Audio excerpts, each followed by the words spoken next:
दफा बादशाह की उंगली कट गई तो वजीर ने कहा कि इसमें अल्लाह की कोई बेहतरी होगी, जिस पर बादशाह बहुत गुस्से में आ गया और वजीर को जेल में डाल दिया। कुछ दिन बाद बादशाह शिकार के लिए अपने इलाके से दूर गया और जंगल में ऐसे लोगों के इलाके में पहुंचा जो साल में एक आदमी की कुर्बानी देते थे।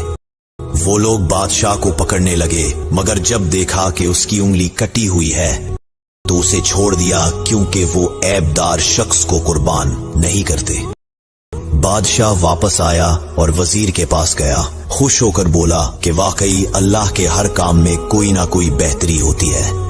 वजीर ने जवाब दिया कि अगर मैं जेल में ना होता तो आप मुझे शिकार पर लेकर जाते और आपकी जगह मेरी कुर्बानी होती। इस वाक़े से साबित हुआ कि अल्लाह के हर काम में हिकमत और बेहतरी छुपी होती है और इंसान कभी तकदीर पर शिकवा ना करे, क्योंकि हम इतने अक्लमंद नहीं कि रब के इरादे को समझ सके। अगर आपके जानने वाले ऐसे हैं जो हर वक्त अल्लाह के फैसलों पर शिकवा करते हैं तो ये वीडियो उनके साथ जरूर शेयर करें।